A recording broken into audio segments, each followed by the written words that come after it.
Oh, ayan na mga guys. Nagmekos-mekos na mag-insan ko, no? Mag-insan daw sila, oh. Hoy, sino mga loko nyo? Huwag kami. Ah, niloko mo pa si Sir, ah. Sige, madam, galingan mo pa. Oh, kagat pala. Mga manloloko kayo? Sige. Ang manloloko tong dalawang to.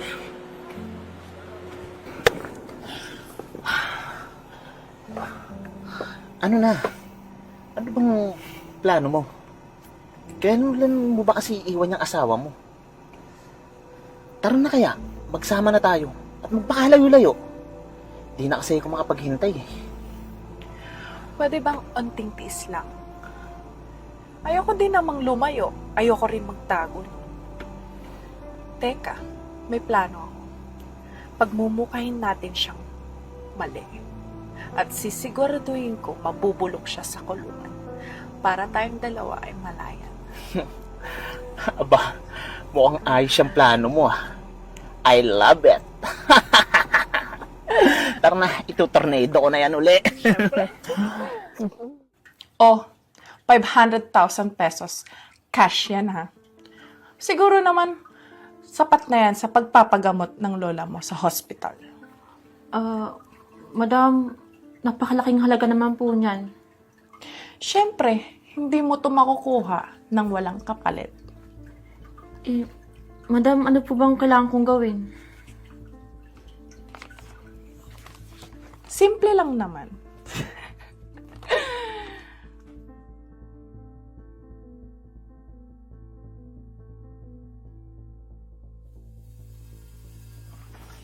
Dapat lahat ng mga sinasabi ko ngayon sa'yo, susundin mo. Naintindihan mo? Opo, madam. Masusunod po.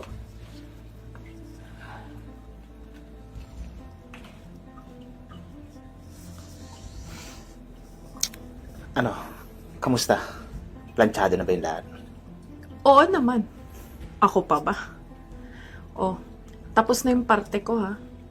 Ikaw naman gumawa ng parte mo. Tawagan mo yung kaibigan mong pulis dahil bukas ang big event. Sige, ako ang bahala.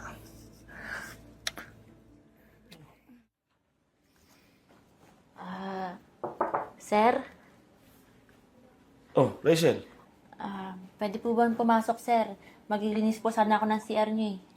Oh, sige, sige. Pasok ah. Sige po, sir.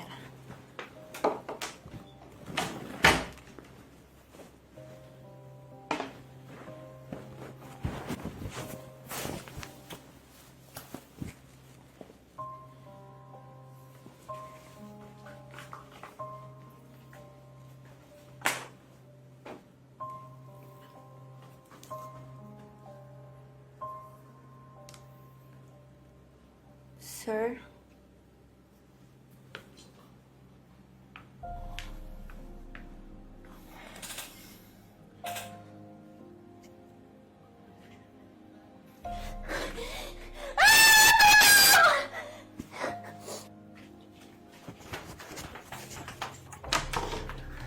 Walang iya ka? Manyakis ka? Kuya Pulis, huli mo yan! Teka, Rachel, anong ginagawa mo dyan? Bakit may narinig akong sumigaw?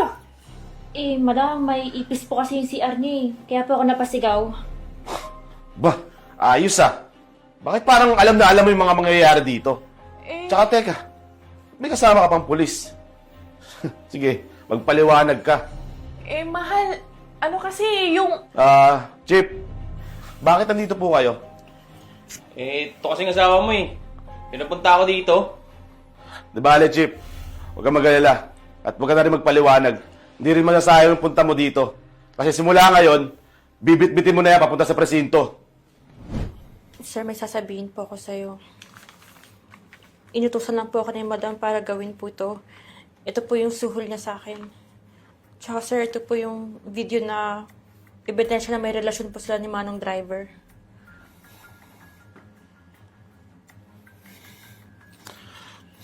Sige, send mo sa akin itong video na to. Tsaka huwag kang mag-alala. May plano ako.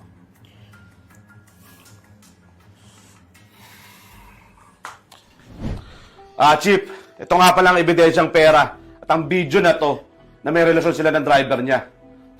Siguro naman, sapat na ebidensya to para bitbitin mo yan. At sinabi na sa akin ni Rachel lahat. Alam ko na.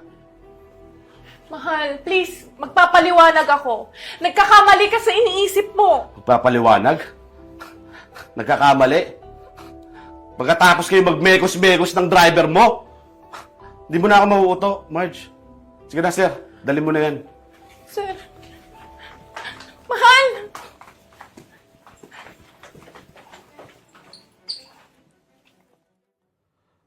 Babe. Matagal ka pa ba dyan? Naiinip na ako eh. Tapos ka na ba?